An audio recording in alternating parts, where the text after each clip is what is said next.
Yo, what's up guys, Alpha, and today I'm going to be doing a new installment in the Brews from Scratch series where I record myself building a new deck completely from the beginning and talking you through my thought process as I'm going.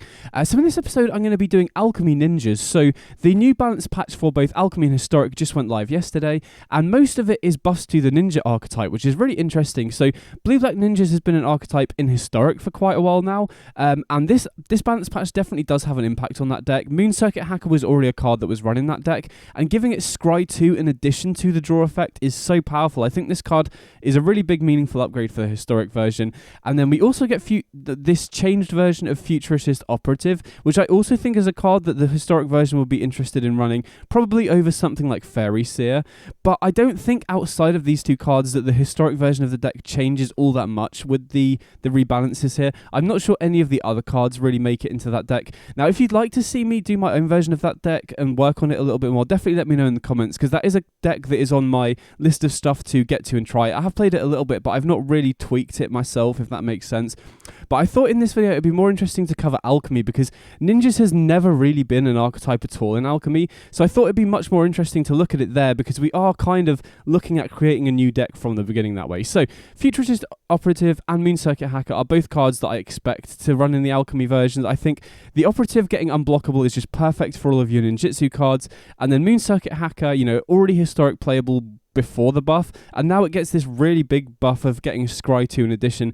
100% sure I'm going to be running the Moon Circuit Hacker as well. So first of all, I'm going to have a look at the 1-drops. You need to have a lot of 1-drops in the deck to be able to enable your ninjutsus, especially because Moon Circuit Hacker is one of the biggest payoffs. So we really want to consistently go creature on turn 1 that we can attack with into a ninjutsu on turn 2 or 3. So I think I want to be running 12 1-drops with evasion. That's kind of what the Historic version does, and I think that sounds like a good number to me. So I assume we're going to be in blue-black. We could potentially splash a third colour, but I'm going to focus on blue-black for now, and I'm just going to look for 1-drops with evasion. So the Operative is definitely going to be the best one because it can't be blocked. I'm just going to do a quick search and see if there are any others. I don't think there are, right? There's Changeling Outcast in Historic, but I very much doubt there are any other ones in Alchemy, so okay, we got Expendable Lackey, but that's not actually unblockable itself. It only creates tokens that are unblockable. So Futurist Operative is the only one that can't be blocked. I think the next best option we have is Flying, to just give evasion to ensure that we can attack in. So Lantern Bearer is just, so it doesn't really provide any upside. So it's an option if there's nothing better, but I very much doubt we're going to run that. Okay, Thousand Face Shadow. This should be good, I imagine, right? It's a 1-1 with Flying. So the whole idea with giving it evasion is if we play our creature on turn 1, even if the opponent plays a ground creature like a Bloodtithe Harvester or, any other creature on turn 1 or 2, the fact that our 1-drops have Flying basically ensure that we can then get in, not be blocked, and then ninjutsu straight away. And the nice thing about Thousand Face Shadow is it's a creature that enables our ninjutsu, so we can play it out on turn 1, then ninjutsu on turn 2 or 3 off it, and then once it's back in our hand, we can also use it to ninjutsu later in the game. This is another card that got a buff. I think the ninjutsu cost on this was 4, and now it's 3, and it does work pretty nicely with Moon Circuit Hacker, right? If we have a hacker in play already, and we ninjutsu this later in the game, we can make a copy of the hacker, which then connects, the copy that it makes is tapped and attacking. So Thousand Face Shadow seems nice as a creature that enables ninjutsu, whilst also being a ninjutsu creature later in the game as well. Delver of Secrets, I want to be running quite a creature-heavy deck, so I don't think this is going to be playable, right? We need our creature to have Flying on the front side. Network Disruptor. Okay, this seems perfect. This is a really great addition as well. This could be the 12. I'd be very happy with this. So not only is this a 1-mana 1-1 with Flying, so same as, Thousand Face Shadow, great at enabling us to ninjutsu early in the game, but it also taps down the opponent's creatures, which seems huge because all of the ninjutsu creatures that we want to be running all get us a bonus when they attack or when they connect in combat. So not only does this enable ninjutsu, but once it's back in our hand, we can then use it to tap down the opponent's blockers to enable us to connect in with something like a Moon Circuit Hacker later in the game.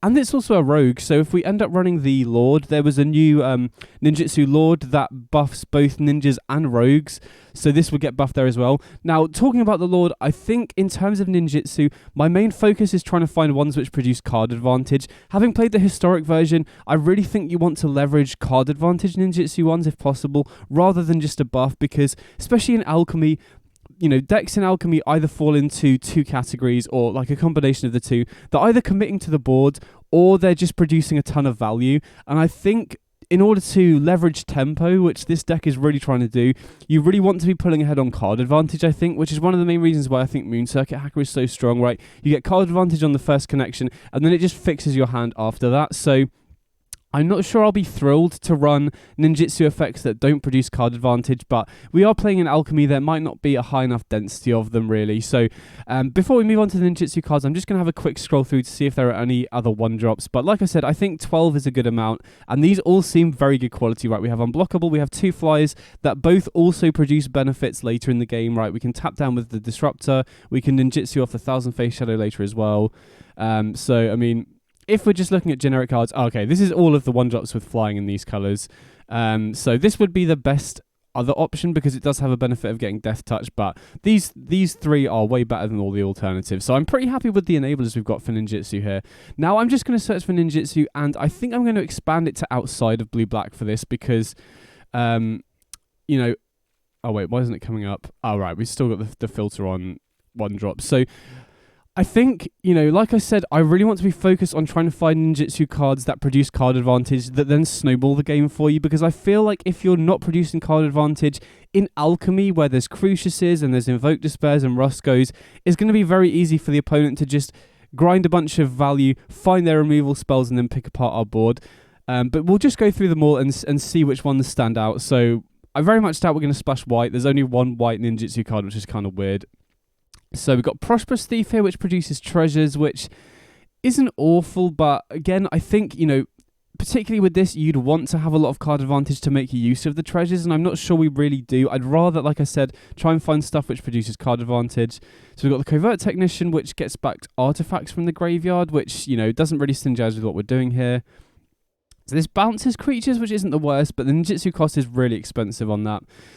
So Dokuchu Silencer, this is another card that got upgraded with the latest balance patch, and it does act as interaction, but I think I would much rather just run card advantage ninjutsu cards and like spell-based interaction, like instants and sorceries that we can get off the card advantage. That's kind of how the historic version of the deck works, and I definitely think that's the best way to build it. So this could be a potential sideboard option, but I think I'll probably end up wanting to run instants and sorceries interaction if possible, but we'll see. So this is another card that got upgraded. I think it now puts a counter, a Death Touch or Lifelink counter on a creature rather than just being till the end of turn, which isn't, you know, it's a pretty powerful effect, but I just don't think it's going to be good enough. Like I said, I really want to focus on card advantage. This is another card that got upgraded, so now the ninjutsu cost is 1, and this does kind of produce card advantage, so I'm going to put this in as an option, but... So we connect, it has Death Touch, which means it's also hard for the opponent to block, and then we can get Virus Beetles, which are kind of card advantage because they're giving us a creature, and they're also getting a card out of the opponent's hand. So this is definitely, you know, if we can't find a better option, then this could be a potential option, but we'll have to see. So Nashi, this is definitely a card that I'm very interested in. So the ninjutsu cost changed from 4 to 3 on this, and this is exactly the sort of effect I'm after, right? When we connect with this, we exile both, you know, top card off yours and the opponent's library, and we get to cast them for life rather than mana cost. So if you connect with this every single turn, you're just going to be getting card advantage every single turn. And not only that, but it doesn't cost you mana. So, you know, the advantage of this is you can ninjutsu on turn 3, connect, and then, you know, if you're against a Grixis or, you know, Rakdos midrange deck, if you hit their Shieldred or their Rusco or their Invoke Despair, you basically just get to cast it straight away on turn 3, which is so powerful. So this is the sort of effect I'm after, right? Nashi and Moon Circuit Hacker, that if you can, you know, produce card advantage and then use the card advantage to find removal spells to clear the way for it to keep attacking in and getting triggers every turn, that's the kind of game plan that I'm really after with this. So these are the perfect cards that I'm trying to find, you know, for the ninjutsu effect, if that makes sense. So next up, Biting Palm Ninja is a decent card, right? When you connect with it, it makes the opponent discard whatever the best card in their hand is. So this is definitely a potential option, but again, because we're running so many 1-drops, I would really like to find another card that we can ninjutsu on turn 2. I think Nashi is better for a 3-mana ninjutsu, and I really want to have another ninjutsu effect that we can do on turn 2. So I'll put it in as an option for now, but I think I would rather run 4 Nashi before the first Biting Palm Ninja, and I don't really think I want 5 3-mana ninjutsu effects, if that makes sense. So this one isn't very good. This one's even worse. And then we've got some green ones here. I'm going to look at the blue-black ones first, and then we'll have a look at the off-color ones. So this is another potential option. This is the Lord effect I was talking about earlier. So they've changed this so the Ninjutsu cost is now 1 mana, which is pretty decent. And, this does have a reasonable effect. It does buff our whole board, and it does also make stuff like the Nashi slightly cheaper to Ninjutsu as well, which is interesting. Like I said, I do want another Ninjutsu card that costs, that we can do on turn 2, but this doesn't produce card advantage, which is the main issue, and I really want to try and find ninjutsu effects that produce card advantage. So, and then the Satoru Umezawa also was changed, so the ninjutsu cost is cheaper, but this doesn't really fit in a ninjutsu deck. You kind of want to build around this card and fill your deck with more expensive creatures that you can ninjutsu in, so this doesn't really work. So in blue-black, I think by far and away the best ninjutsu cards are Moon Circuit Hacker and Nashi. The Silverfare Master, Biting Palm Ninja, and Swarm Saboteur are reasonable, but I think I might... Well, I'll look at the green cards first and then we'll decide. So, Coiling Stalker, not very good. Kapatech Wrecker, it is pretty appealing if we do end up being in green, but this is definitely a sideboard card. You wouldn't run this in the main deck. Okay, Jukai Liberator. Okay, this is perfect. I completely forgot about this card. This is exactly what I was looking for. So this is a 2-mana ninjutsu card that produces card advantage. So it is going to be kind of awkward if we do need to splash into a third colour, because this is the sort of deck where you can't really afford to run any slow lands. You really want to be having untapped land on, turn 1, 2, and 3. And unfortunately, in Sultai, the only colour pair within that has a fast land is blue-black. So we would have to run the Pain lands for the Golgari and the Simic colours.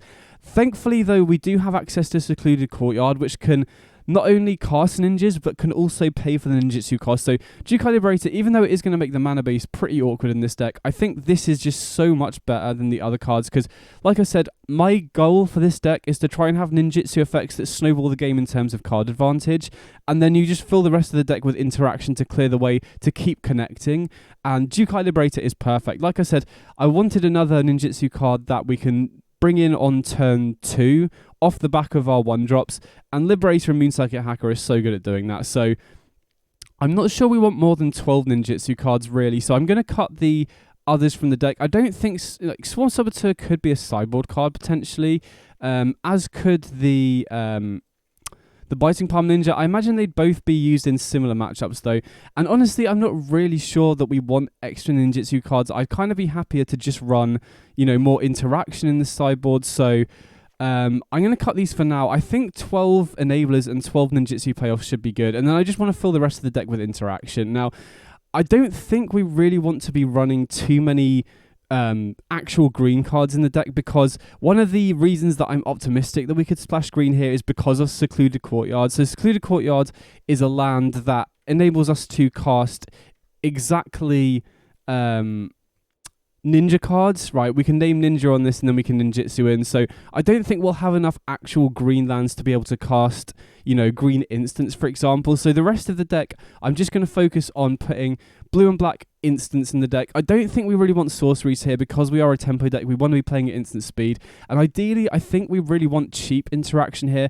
Ideally in these sorts of decks, you really want to be running 1-mana interactions so that you can, ninjutsu, Moon Circuit Hacker in, and then have removal up to protect it, or, counter spells up to protect it. But we are in Alchemy, we don't have access to Fatal Push or anything like that. So I think there is a chance that we will probably have to run a decent amount of 2-mana interaction, but we'll go through and see what we have available. So Fading Hope seems pretty interesting, actually. I think I'd be interested in running a couple of copies of this. I don't think we really want 4, but a couple of copies seems pretty nice here, because this is really great at just clearing the way, right?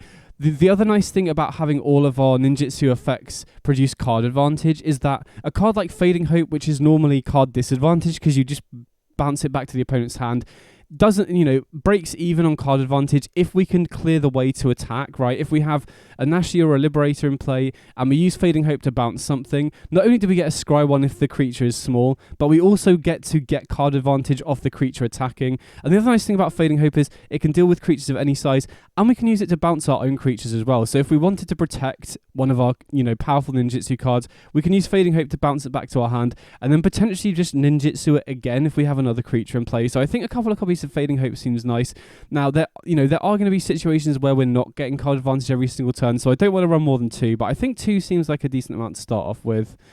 Ronin's Vortex is interesting, but I think Fading Hope is largely better for what we want it for. I think the Scry 2 in the early game is going to be pretty important. Oh, sorry, the Scry 1. But I mean, Vortex is a consideration. If I play and I feel like, there are spots where Fading Hope, if I had 4 mana, could be better, but I think for what we want it for, Fading Hope is largely going to be better for the most part. But we'll see. I could be wrong on that. So what else have we got here? Slip Out the Back is interesting, but I think we'd rather have stuff that can deal with what the opponent's got going on, because there will be a lot of situations, these creatures aren't particularly big. So I imagine it'll be more of a problem that the opponent has a big creature in play that we can't attack past than the opponent trying to kill our creatures. But, we might want some protection post-sideboard, we'll see. Spell Pierce is pretty interesting. I think I probably want, similar thing.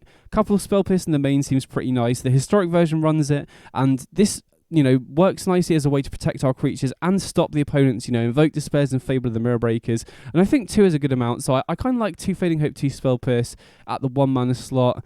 And then, we'll have a look through the other spells here. But, the only other black interaction I can even think of at 1 mana is Cut Down, and that doesn't seem like a very good main deck card. I think that's probably going to be more of a sideboard card than anything else, so I imagine that's probably all of the 1 mana interaction that we're going to be running.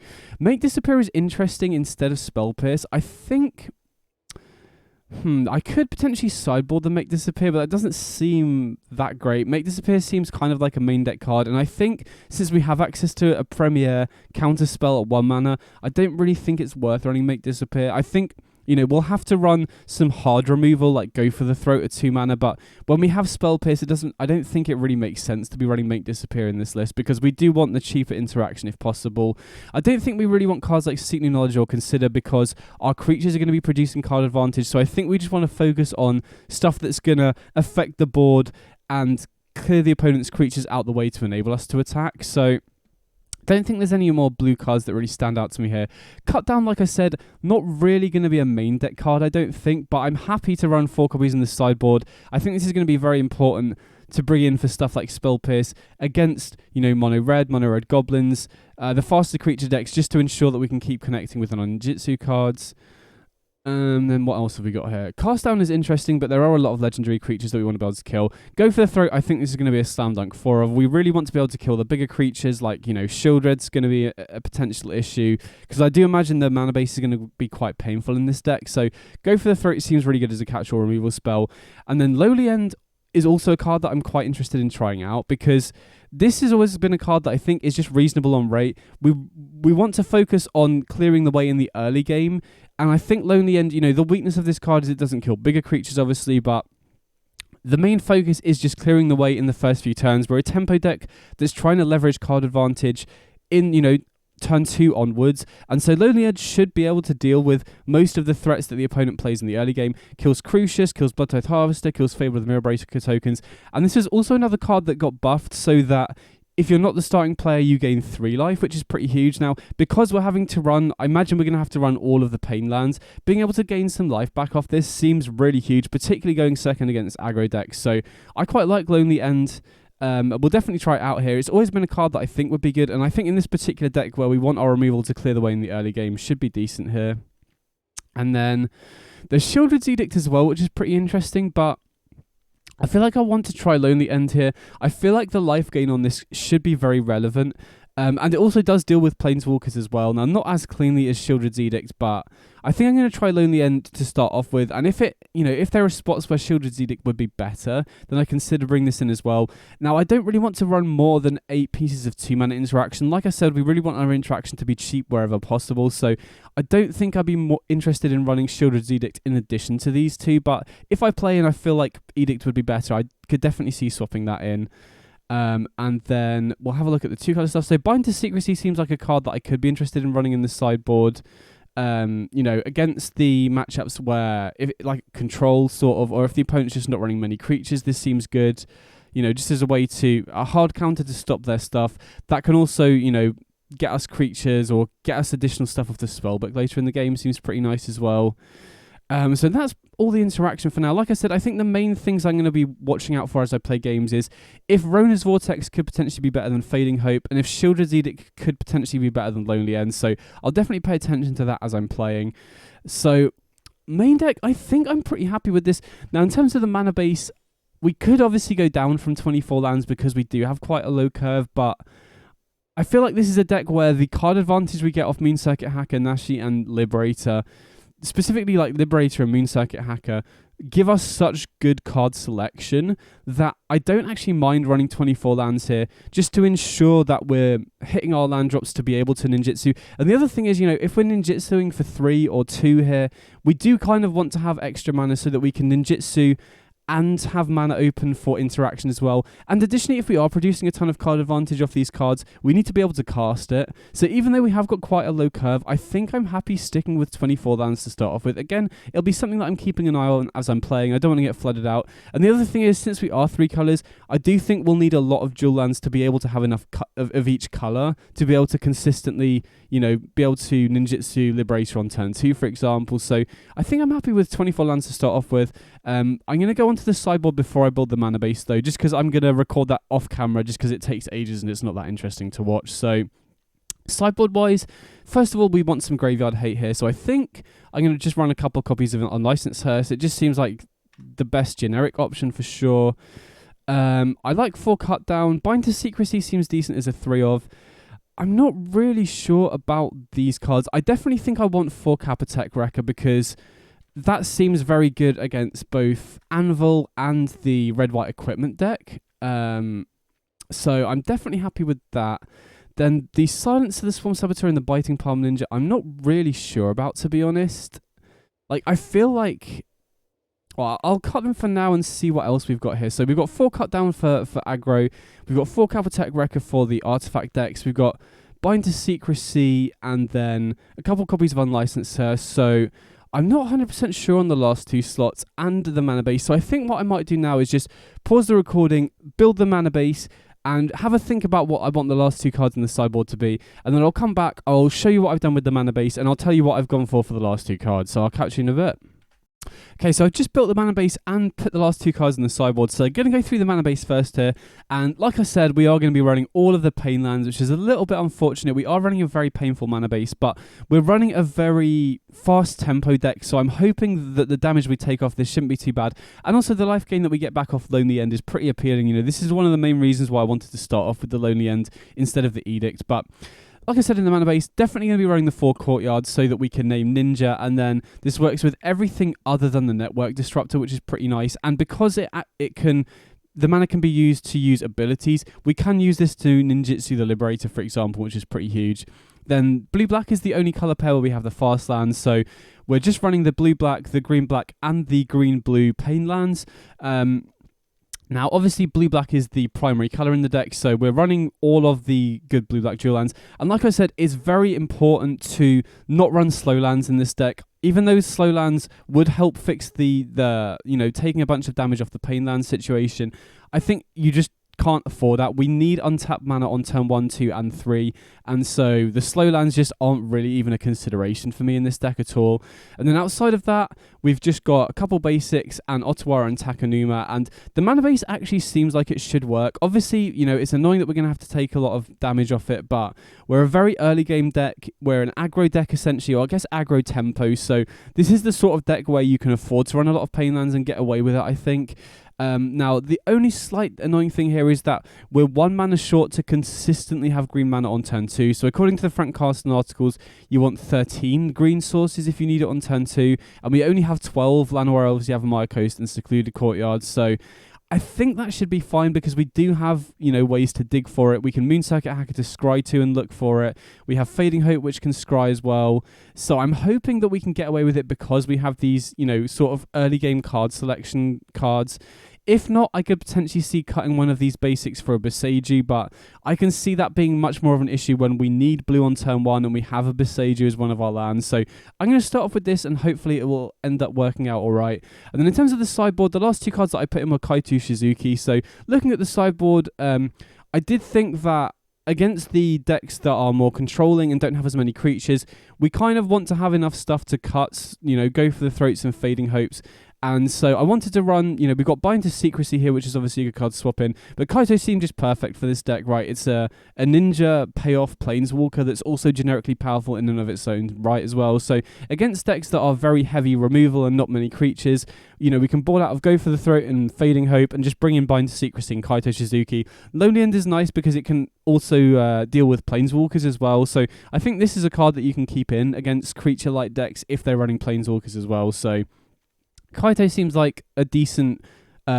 choice just to bring in against the slow decks. Now, having said that, in Alchemy, control is very rare to see. It's basically non-existent, so I don't imagine this will come up too often, but I still think you want to have this there. And I could see some, against the slower mid-range decks, I could also see Kaito being good there as well. So that's the deck. I'm pretty happy with the first draft. I didn't expect to be splashing green, but like I said, I think card advantage off the Ninjutsu cards is so important that it's worth it. And I also do feel like this deck, if it was just straight blue-black, would struggle to deal with stuff like Anvil and the red-white equipment deck as well. So having access to Capitec Recompost sideboard seems like it's definitely another big reason to be splashing green as well. So that's the deck. Now what I'm going to do is just run it through some games on the ladder, see how it performs, and then we'll have a little wrap-up at the end. Or, if the deck doesn't perform super well, then I can see some potential changes as well. But I'm pretty optimistic about this. It is very, we've got a lot of very powerful ninjutsu cards in the deck. So, like I said, just going to run it through some games now, and we'll see how it does.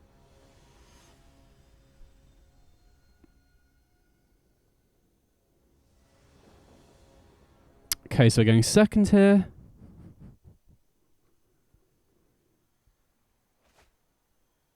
And yeah, this sound looks good, right? Courtyard is doing a lot of work here. It allows us to cast Operative on turn 1 and Ninjutsu Liberator on turn 2, which seems pretty good. Now, we don't have blue mana for Spell Pierce, but the rest of the hand seems great. We can get Operative down. If we can connect with Liberator naming land, we can potentially get Nashi down on turn 3 as well, which seems really good. But yeah, I'm very glad we have access to Courtyard. If we didn't have access to Secluded Courtyard, I think the mana base would just be too awkward for this deck to work. But so, okay, so it looks like opponents on Esper Ascend, which is going to be a tricky matchup, I think.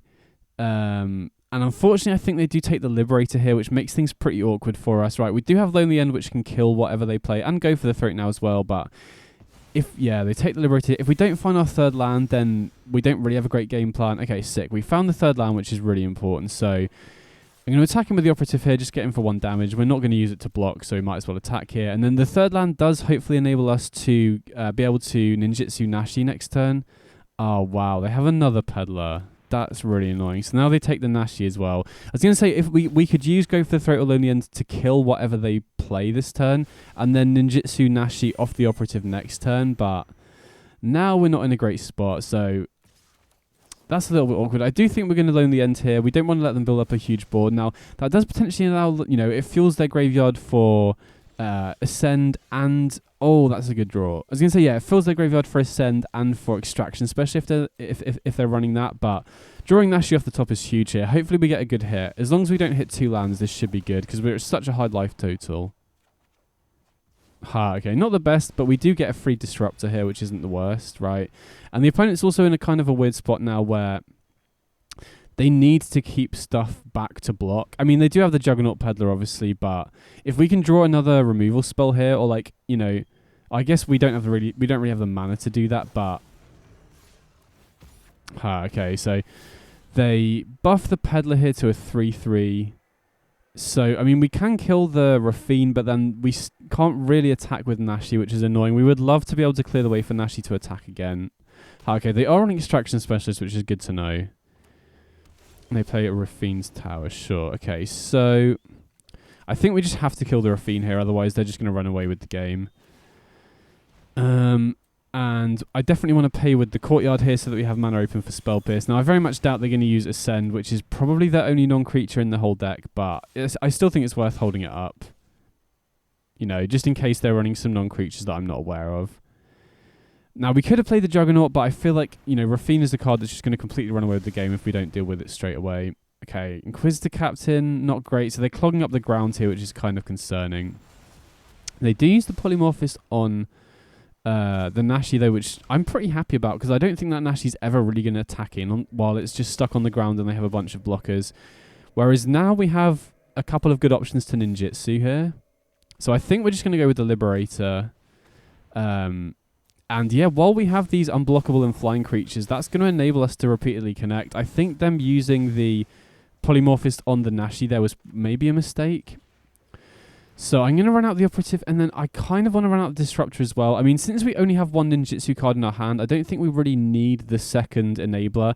And they are getting close to a point here where they could cast the Send that would probably just win them the game. So I do kind of want to hold open Spell Pierce. I really wish that land that we'd seeked off the Liberator was a blue land. That is one of the annoying things about having to run a bunch of green-black dual lands.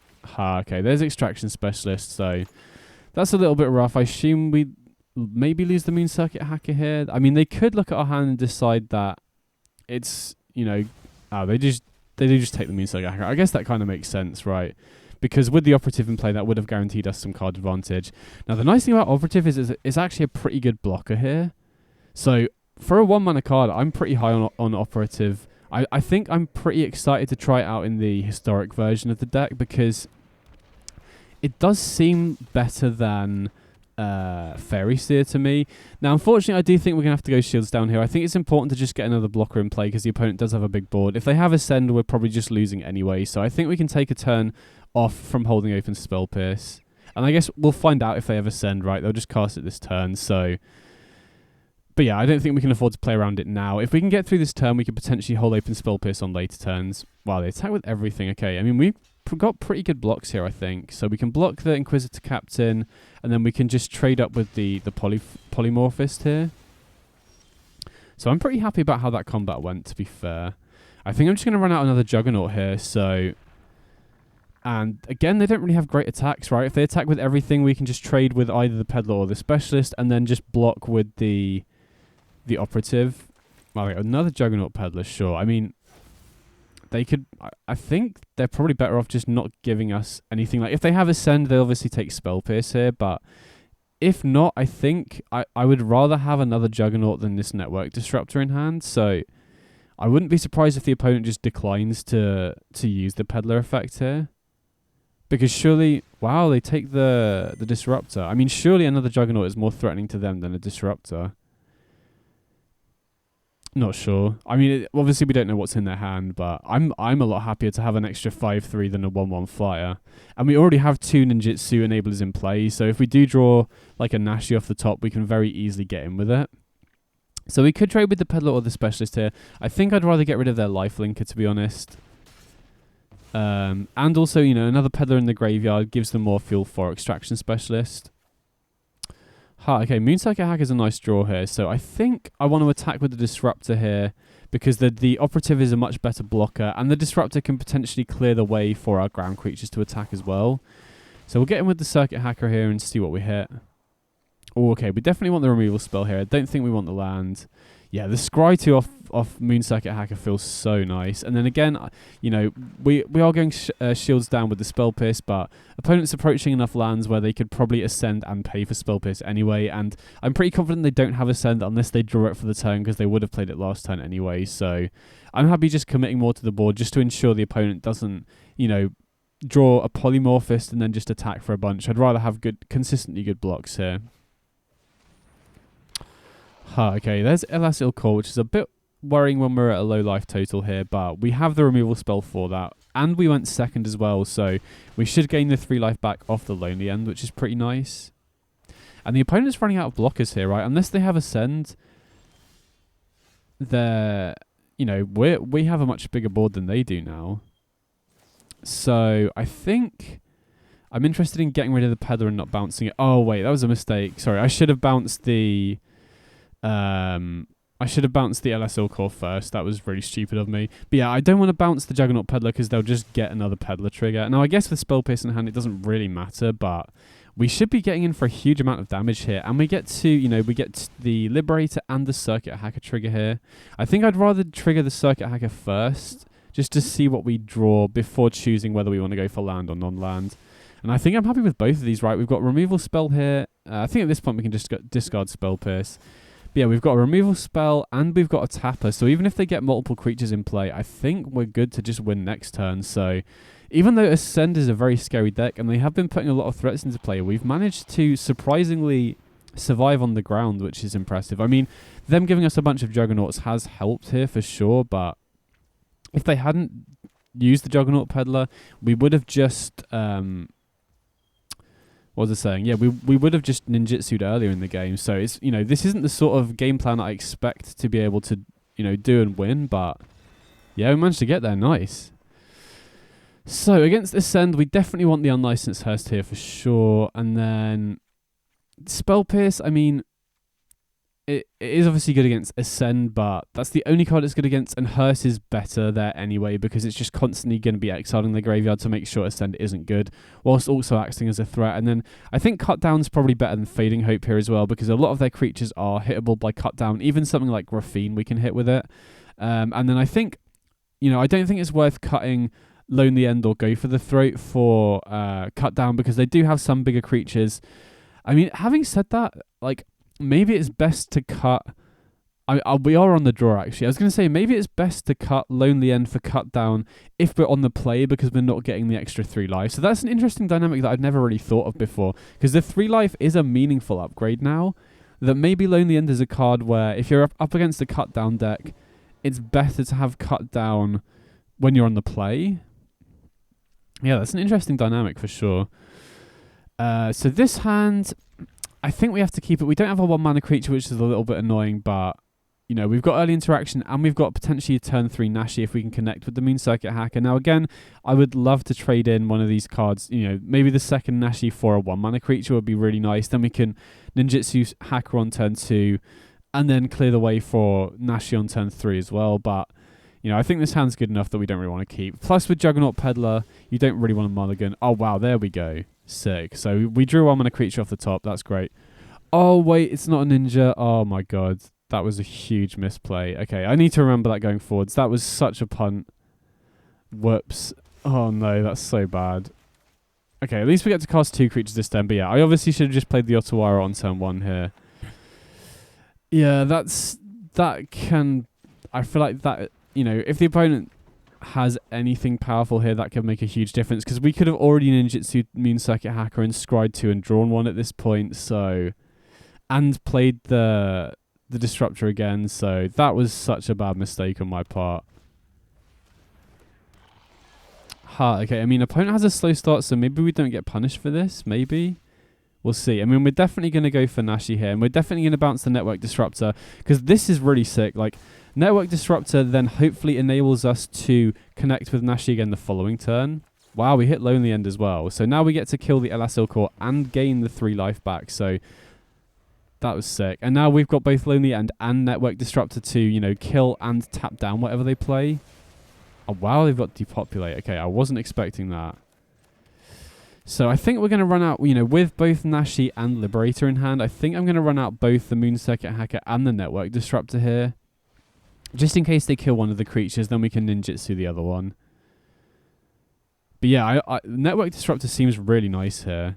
As just an early creature to enable ninjutsu that also helps you tap down stuff later. Oh no, auto tappers kind of screwed me over there. So I should have obviously tapped black instead of blue and been able to cast Disruptor afterwards. I mean, we do have another blue land here, but we're going to have to discard.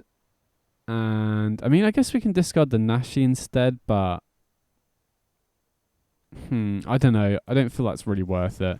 But yeah, obviously, what I should have done there is manually tapped the Swamp instead of the Otawara, and then we would have been able to cast the Disruptor afterwards. But, you know, again, maybe it's best not to do that if they have another sweeper. So that might actually be a fine play overall anyway. I assume they have some sort of removal here, or we're just getting a ton of triggers. Wow, looks like they might not. So we get to bounce the Disruptor, get in with the Liberator, the Nashi, and the Moon Circuit Hacker.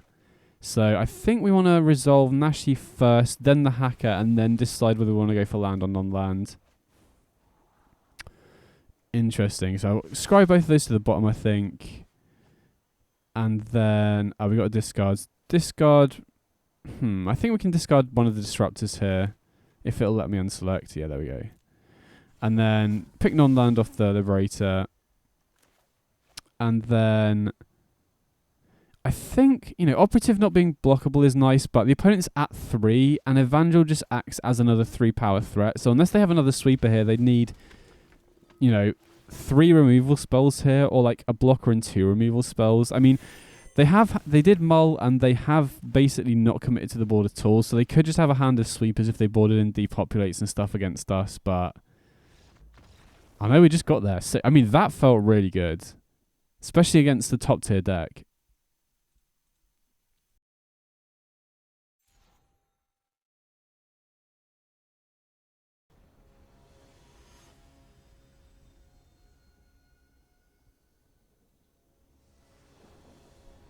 Okay, so we're on the play here.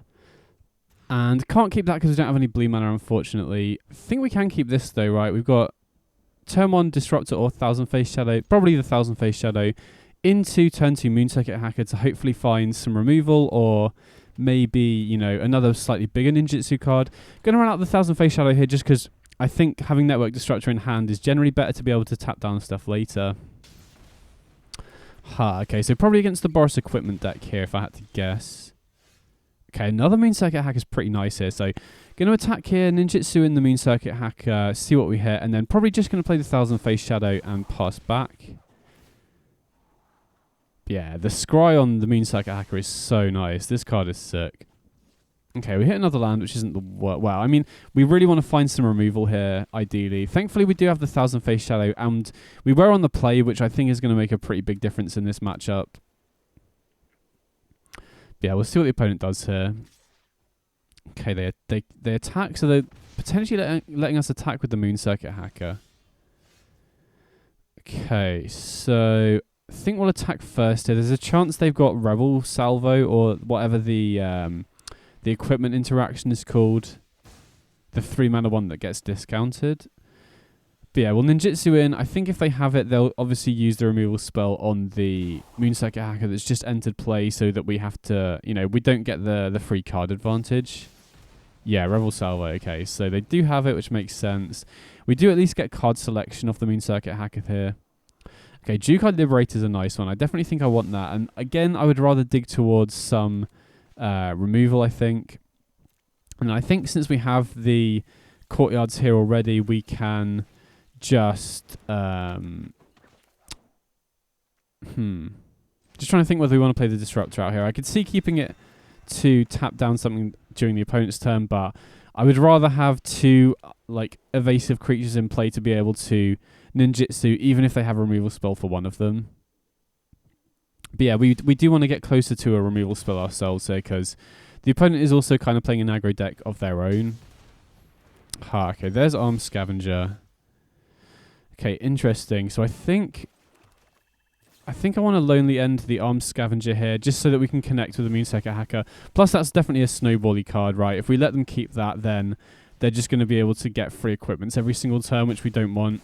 Then we can get them with the Liberator. We can put Disruptor back to our hand to clear the way. Okay, opponent just scoops it up. Nice. So that felt pretty good. I mean, obviously being on the play there was pretty big. So this is definitely a matchup where we want the Cap Attack Records for sure. And I think we can just cut Fading Hope and Spell Pierce for them.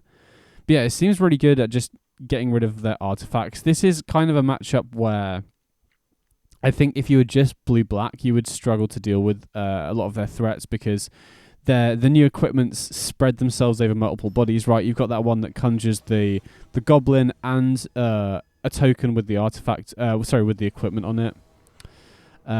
So yeah, this is definitely one of those matchups where I'm very glad I'm splashing green. Another matchup is Anvil. I feel like Anvil would also be really difficult to deal with if we didn't have the Cap Attack Records in the sideboard. And blue-black, particularly in Alchemy, just doesn't really have good ways to deal with them. At least in Historic, you've got Thieving Skydiver, which seems like a really good solution to that matchup. But yeah, this is definitely one of those matchups where Cap Attack Record could put in a lot of work. So I'm going to lead with the Operative on 1 here. Unfortunately, we don't have green mana for the Liberator, but this is, we've got the Moon Circuit Hackers that can hopefully help us find the green mana we need. Okay, there's Armed Scavenger, which is obviously pretty good. So, going to attack in here. I think we're either digging for removal or... Actually, no. I think we just need to go hard looking for a green land here, because we have 3 Liberators in hand. So, even though I do really want this removal for the Armed Scavenger, I think to unlock our hand, we just need to try and dig hard for a green land. Although having said that, we do get another Scry 2 with the Moon Circuit Hacker, so maybe that was greedy. Maybe it's better to go for Lonely End and then... Although we didn't have our third land either, which is quite important. So maybe... Yeah, I don't know.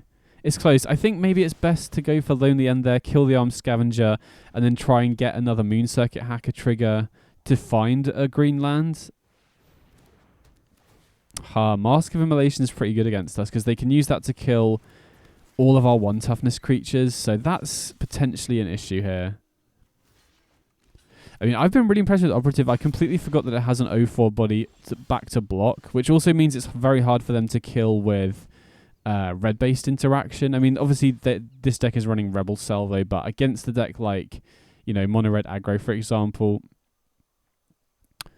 So attacking for both, we did draw the green land for Liberator, which is important, but I am kind of concerned about this Armed Scavenger. We could untap the Operative here to make it back to 4 power, but we're losing so much tempo if we do that. I think we just want to get Liberator in play here. But yeah, I am a bit concerned about this Armed Scavenger. I feel like maybe we missed an opportunity of killing that by keeping the Lonely End, which could come back to bite us, but we'll see.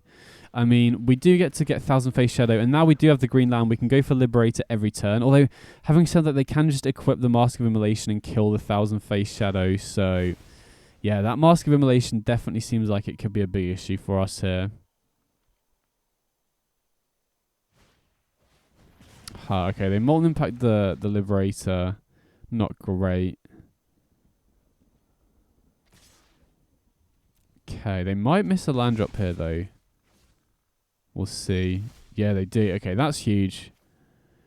And we do draw a Lonely End. Okay, that's interesting. So I think we'll attack first, and I think we want to go for the Liberator here. So I'll bounce 1,000 Face Shadow and get in here. Unless... Oh, they've got Rebel Salvo. Okay, that puts us in a really awkward position where we kind of need to play creatures to set up for a Ninjutsu next turn, but that does mean that this is another turn where we let them keep the Armed Scavenger around, which not great. But I think that was still the right play, right? Our only other option there is use Lonely End and not Ninjutsu, which doesn't seem great. I mean, I think, to be fair, it might be the Mask of Immolation that's going to be causing more problems than the Armed Scavenger, and they got the Mask in play before we even had a chance to kill the Armed Scavenger. I think that was the first equipment they got off it. So, and to be fair, they haven't really got that much value off the other ones that they found. Okay, that's obviously a powerful threat, especially if they equip it with the Rabbit Battery. Yeah, they can get in for a decent amount of damage here. I mean, thankfully we have the Lonely End in hand, which is pretty important, but that probably means that we need to use our removal spell on the Jorkadine than the Armed Scavenger. Okay, Inchblade Companion. So I think we'll just Lonely End the Jorkadine. Now, we do get 3 life back off it, which is huge. I've been really impressed with this version of Lonely End. The 3 life has really mattered in a ton of spots. So I think we're going to go for Liberator here. And probably pick land, I imagine, because we do have a lot of stuff in our hand. We want to be able to cast it. Okay, we hit a blue land, perfect. Now we can go 1,000 Face Shadow. And now we have 2 Moon Circuit Hackers, so we are at a relatively low life total now, but... So we might have to start blocking here, which is a bit of an issue. They also do have the Mask of Immolation that can just... You know, they can sack one of their creatures to kill one of our 1,000 Face Shadows, which could be an issue. So yeah, I definitely feel like we're slightly on the back foot now. Okay, that's problematic because now they can potentially equip the Rabbit Battery to the Gavalier to attack. Although we can just trade with the Gavalier with our creatures in play now. So interesting to see how the opponent plays this turn out because they do have a number of options here, a number of pretty good options, which isn't good for us. I mean, having said that, you know, we do have double Hacker next turn, so we can just try and dig for removal. If we can find some more Lonely Ends, that'll be really huge. So, yeah, I'm pretty impressed with Lonely End in this deck. I definitely think it helps mitigate the life loss off the pain lands for sure. Well, they equip Mask of Immolation, so I assume they're going to sack the Inchblade Companion to kill one of our 1,000 Face Shadows here. I think we can afford to let 3 damage through though. particularly if it means that we get to ninjutsu twice. I mean, having said that, the fact that they've equipped the Mask of Immolation makes me think that they have to activate the Inchblade Companion here. So we could play Network Disruptor pre-combat, but I don't think that really makes a difference. I think we have to hold back the Liberator to block here. I think we just have to attack with a Thousand Face Shadow and try and find some Lonely Ends or removal off the ninjutsu here. Yeah, so opponent's going to sack the Inchblade Companion, kill one of our Thousand Face Shadows. We at least get to ninjutsu off the Moon Circuit Hacker here. And then we're just digging for removal here, basically. Any Lonely Ends. Okay, that's not good. Scry those two to the bottom, see what we hit. Okay, I think we're just dead here then, unfortunately. Right, they can equip the Mask of Immolation, which makes the Goblin Cavalier even bigger. And like, we could play out the Moon Circuit Hacker or the Network Disruptor here, but we're taking a damage off the... I think we're just dead either way, right? We could have played the Disruptor out, but we're taking 1 damage to do so. Yeah, I mean, I think we're just dead here no matter what. I mean, it's probably more optimal to play out the Disruptor as an additional chump blocker, but... yeah, we're basically just dead here. So that was a little unfortunate. Hard to pinpoint exactly what went wrong there, because I feel like the most, one thing I kind of wish I'd done is taken out that Armed Scavenger earlier, but I feel like the only equipment they got off it that really made a big difference was the Mask of Immolation, and that was the very first one they got before we even had a chance to kill it. So I'd be interested to watch that back, because I did feel like a game where I had a lot of different decision points, and maybe things could have gone slightly differently if I played, taking a different line somewhere, but hard to say. I mean, I will say that this deck, maybe it's because I'm not super used to playing ninjas, is quite, there's a lot of tricky decision points, but so far it's been so much fun to play as well. So being on the play here should be a pretty big deal, I think. And sweet, okay, so we've got 1 drop into Liberator on turn 2, and I very much doubt they've got, 1 or 2 mana interaction here to stop that. And we've got Lonely End as well, so pretty happy with this keep. Slightly too many lands, but the nice thing about Liberator is we get to pick which one to keep, right? We get to pick which one to seek, I mean. So we can just consistently seek non-lands now we have enough lands. Okay, so they scry to the bottom, so guaranteed the ninjutsu trigger here, which is huge. So we'll get Liberator in play here, and definitely going to pick non-land. Even though we found a non-land off the top, we already have 4 lands, so... just want to make sure that we keep hitting gas here. Particularly early, particularly important in the early game, because it can make a big difference to our clock as well. Cap Attack Wrecker is a great hit here. Wow, they just attack with the Rabbit Battery.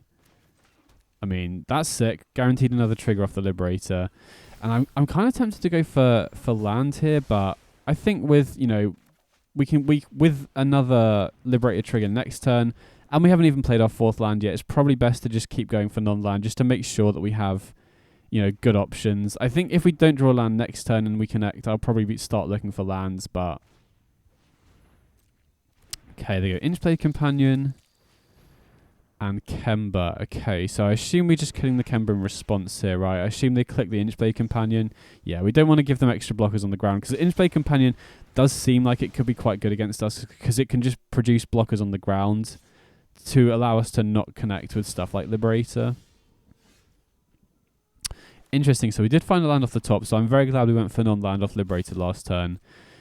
Going to attack here, see if they block. They might block to stop us getting value off the Liberator, but like I said, I think Inchblade Companion is a very good card against us, because it can just gum up the ground to produce chump blockers. So I think that's going to be the target off the Cap Attack Wrecker here. So we can pick non-land again since we found another land off the top this turn. And then definitely going to take out the Inchblade Companion, because like I said, we don't want them getting blockers. We want to be able to keep attacking with this Liberator on the ground here. And I think I'm just going to run out both creatures here. I don't think they're going to be running any board sweepers or anything like that. So committing to the board here is just going to apply more pressure to their life total. Basically guarantee that we can get more ninjutsus off with this Cap Attack Wrecker as well. And yeah, Cap Attack Wrecker seems so good here. I imagine it's also going to be very good against Anvil. Okay, they do have Molten Impact to take out the Liberator, so that does reduce some of our card advantage, but we have so much removal and a lot of pressure here, so I don't think that's really going to end up mattering too much. Wow, okay, Moon Circuit Hacker off the top is great. Just Going to fire off the Lonely End here, and then we can ninjutsu twice. We can get the Capitec Wrecker in play to get rid of the Rabbit Battery to stop them giving their stuff haste, and then we can also ninjutsu the Moon Circuit Hacker here as well. So, and we can loop the Capitec Wreckers now, which is pretty nice, right? We can bounce ones a hand and just keep looping them to destroy an artifact every turn, which I think is going to be really hard for them to break that lock. So we get to scry 2 and draw. Okay, another removal spell seems pretty good here, just to guarantee we have answers to everything. And again, like I said, I don't think they're going to have sweepers, so yeah, this game went really nicely. You know, this is exactly the sort of game plan we want. Just get underneath, get in for tempo, commit to the board quickly, get ahead on card advantage. Yeah, sweet, we got there, nice.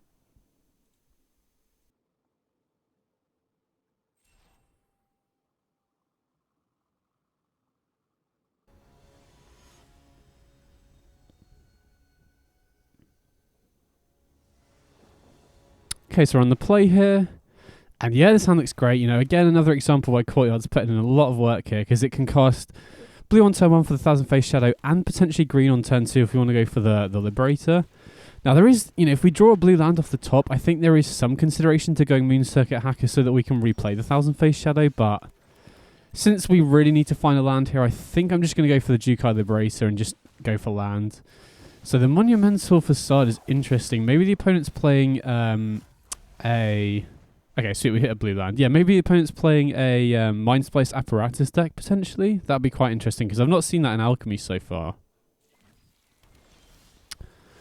Heart, okay, and a gate. I mean, that's great for us to see. No interaction means that we can get value off the Liberator. I don't think it's ever really worth ninjutsuing the Liberator. And I think I'm just going to go for land so that we can cast more of our creatures out here. So we get to run out 2,000 Face Shadows, and then we can potentially ninjutsu the Liberator and the Thousand Face Shadow next turn, which is obviously incredibly strong. Wow, okay, opponent's off to a very slow start. That's perfect for us. These are the kind of starts that we can really take advantage of with this deck. Oh, wait, hold on. I don't want to tap the wrong mana here. Yeah, the auto tap is really weird with these ninjutsus for some reason, so I definitely, if you are going to play this deck, I would be careful with that sort of thing.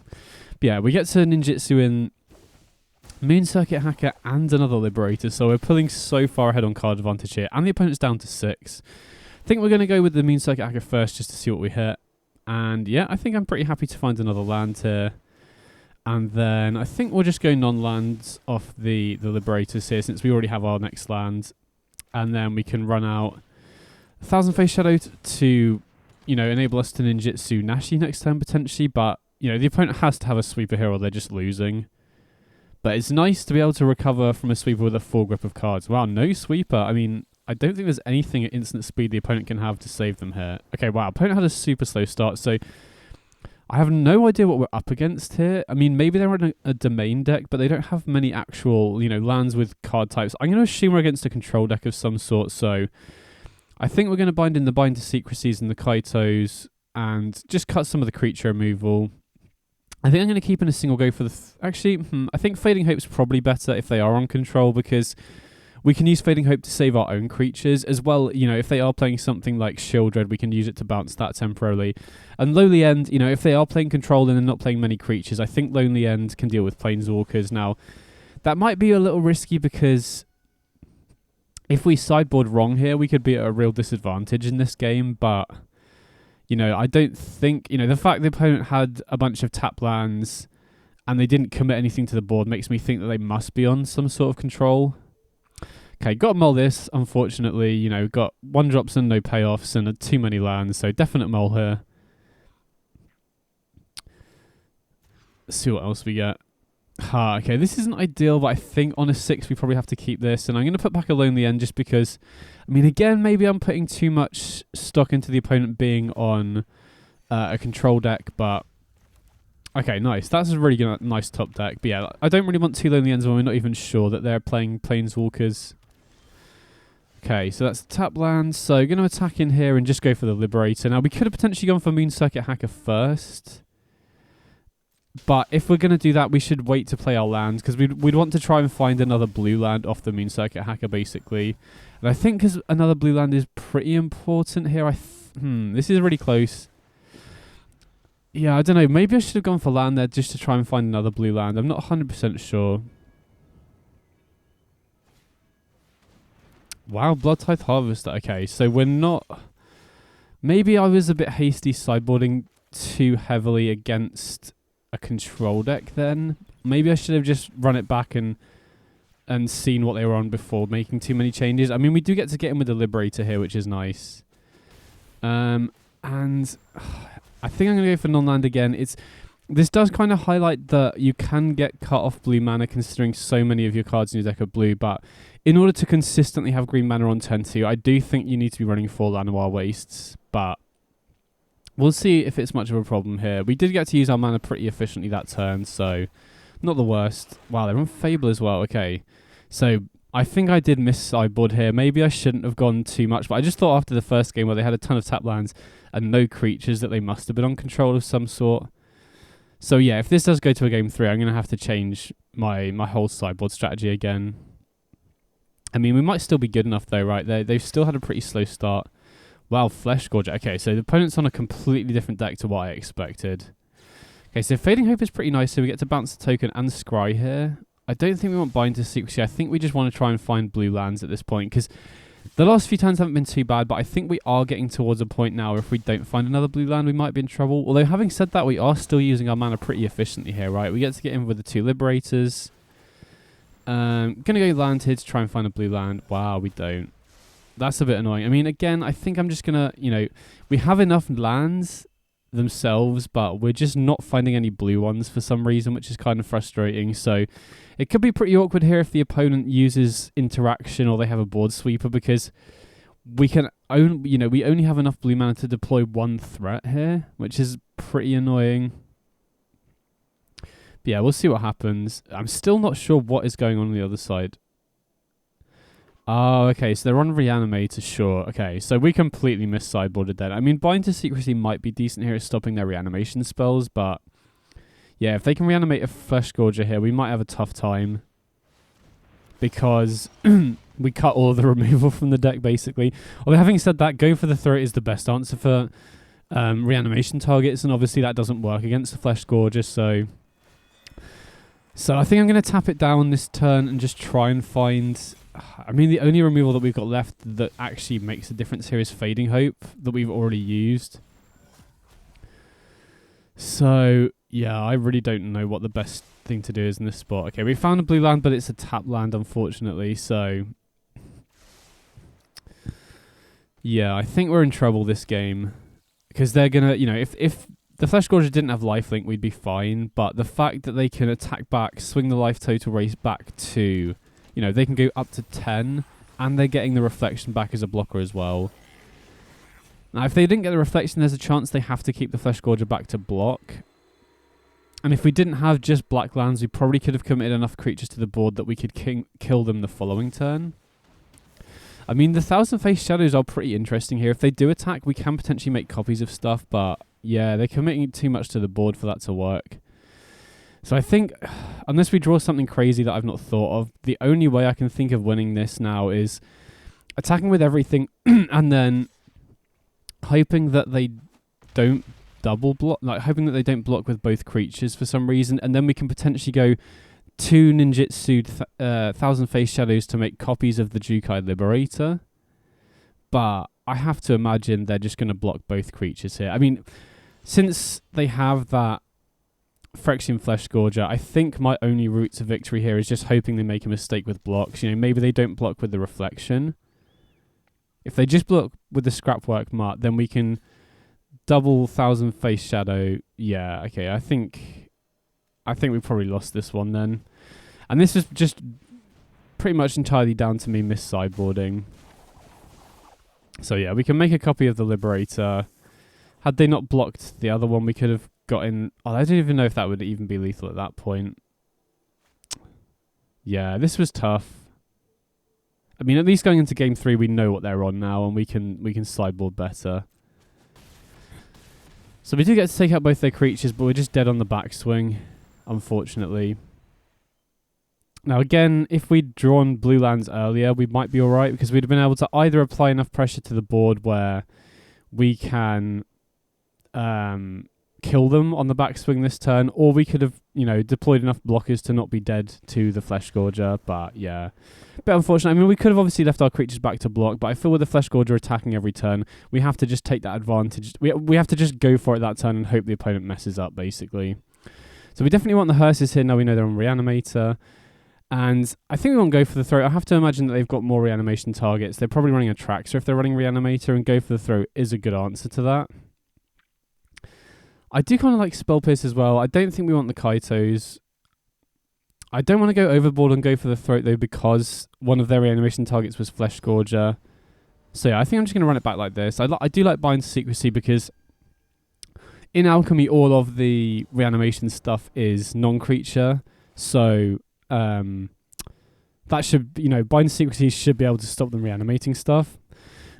So this hand's pretty nice, especially on the play, right? We can go turn 1 Shadow into turn 2 Liberator, and since the opponent is running quite a greedy mana base with a lot of tap lands, we should be able to start connecting, which is pretty huge. Particularly because we've got quite a lot of lands in our hand, we can use the Liberator to start getting some non-lands, which is really nice. And we've got the Spell Pierce to stop the reanimation as well. So we get to connect with the Liberator, going to pick non-land here. Okay, Moon Circuit Hack is pretty nice. But yeah, I think as we get towards them casting, I mean, even Fable we probably want to counter, but as we get towards them being able to cast non-creature spells for reanimation, then I think we want to be holding open Spell Pierce. So losing the Liberator there is a little bit annoying, but I think we can just run out both Thousand Face Shadows here, hold open Spell Pierce, and then, start getting value off this Moon Circuit Hacker, hopefully find another Liberator or Nashi if we can. There is a Flesh Gorger. Okay, there's a Nashi. That's a really nice draw. So we can ninjutsu both of them if we wanted to, but there is definitely a consideration to holding open Spell Pierce here. So I think we'll just attack with these two for now. Wow, we hit Terror Sunder. Okay, perfect. So that's, even though it costs us 6 life to do so, I don't think it's going to really matter in this matchup. So we can now just tear asunder the Flesh Gorger, and now we're in a great spot. We can pass with Spell Pierce open to stop any interaction they might have. Oh wow, there's a Shield Red. I mean, we do have Otawara, which I don't mind using here because this, it only costs 3 mana because of the Nashi, and we get to connect with another Nashi trigger. If we find one of their reanimation targets off the top, that's going to be huge, obviously. And I think I don't mind ninjutsuing the Moon Circuit Hacker because I imagine the opponent's just going to recast the Shield Red, so I don't think it matters missing Spell Pierce for a single turn here. Okay, Vat of Rebirth is interesting. I think we do want the land, even though it's a tapped one. And like I said, it is a bit awkward not having Spell Pierce available for this turn, but because we exiled the Flesh Gorger, they don't currently have a good reanimation target in the graveyard anyway. Okay, wow, Lonely End's a great draw here. So we can attack in. I assume they block the Nashi. We can just kill the Shield Red with the Lonely End. And then we can ninjutsu the Liberator. We can... And we also start getting counters on the Vat of Rebirth, which could be relevant as well. So we'll ninjutsu the Liberator here. Kill the Shield Red, which is obviously huge. Start getting some counters on the Vat. Get a Seek off the Liberator. I think we just want to keep drawing more lands at this point. And a bit annoying that we drew a black one. So again, that is a slight annoying thing about the mana base, but I don't think we can run the green splash without the Lanoir Waste, so I think it's more of a necessary evil than anything. And I'm going to pass back here because now they do have a reanimation target in the graveyard. I definitely want to keep Spell Pierce open. Okay, they just passed with mana open, so I assume they have a removal spell here. Oh wow, they don't. I'm going to go for non-land because we do have plenty of blue lands to be able to cast stuff at this point. And then I think I'm just going to commit a bunch of creatures to the board here. This could open us up to a sweeper, but all of the sweepers that can deal with our board are going to be able to be hit by Spell Pierce. So, and because we know the opponent's running red, we can tell they're missing a color, so they could have a bunch of red cards in hand, or I guess they're running white as well. They could just have a bunch of red or white cards in hand that they can't cast now. Okay, there's the Traxer, but I mean we have Spell Pierce to stop anything they might have. We also have Lonely End here, so I think we should just be good to win unless they have something weird that I've not thought of. Okay, so we're Lonely End the Scrapwork Mutt. Drawn Unlicensed Hearse. Yeah, okay, sweet, we got that. Nice.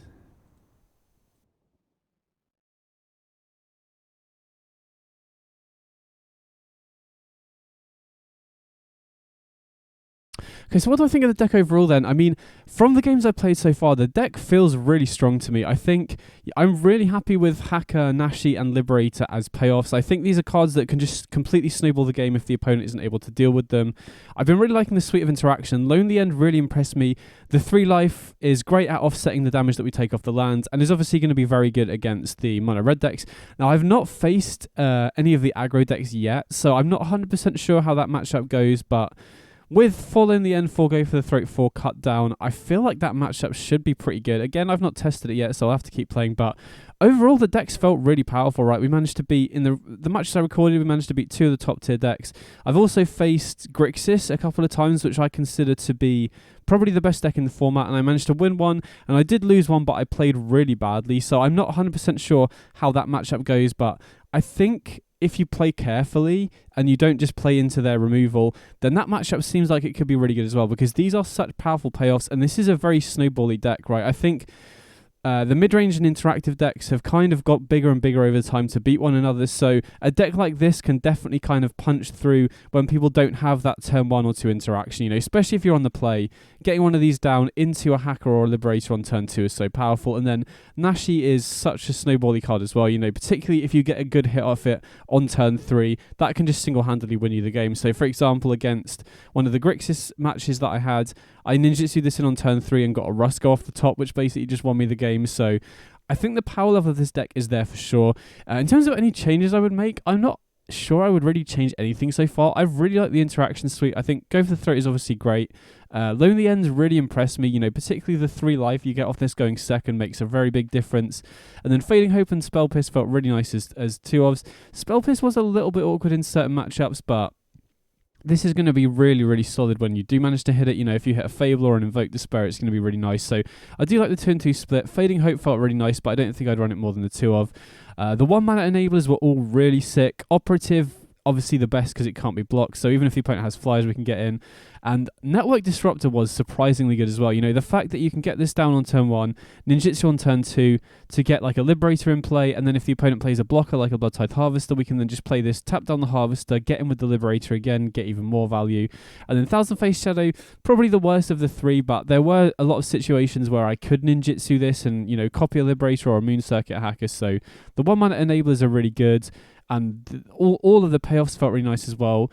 In terms of the mana base, obviously, you know, we kind of expected it, but the pain lands are a little bit annoying. Having said that, though, we are a very fast deck, so it doesn't really matter. We are, you know, an aggro deck in the matchup, in most matchups anyway, so the life loss hasn't really mattered so far. And like I said, Lonely End offsets that. Now, having said that, I haven't faced the mono red decks yet, so I'm not 100% sure, but I still feel like that should be good.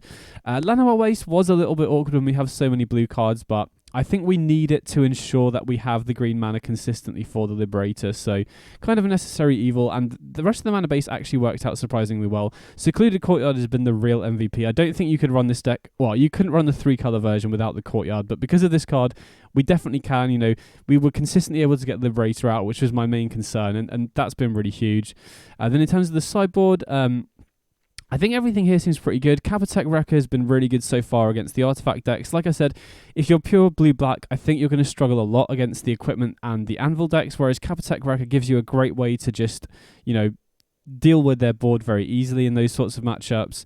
And then, you know, the rest seems really nice to me. I'm not sure I'd make any changes. And I definitely, in terms of the green splash, I definitely do think it's worth it. I did temporarily test some versions that were just blue-black, and not having Liberator, you know, only having Hacker and Nashi as card advantage ninjutsu cards meant that if you're reliant, you know, for a while I was running the Lord, I can't remember the name of it now, let's just search it up quickly. I was running the blue-black Lord as the kind of third ninjutsu payoff, and the difference between them, the Silver Fur Master, and it was fine, but like the difference between these cards, which just completely snowball the game, was really huge. So I definitely feel like the green splash has been worth it so far, and the mana base has felt like it can, you know, just about enable it as well. So that's the deck overall. I've been really impressed with it. I think I'm going to keep playing with this because I have got a pretty good record with it so far, and it does feel quite strong in the matches I've played. So I'm going to keep testing it. Let me know in the comments what you think of the deck, if there's any suggestions you can think that could potentially improve the deck at all, and I'll catch you all in the next video. Pick up.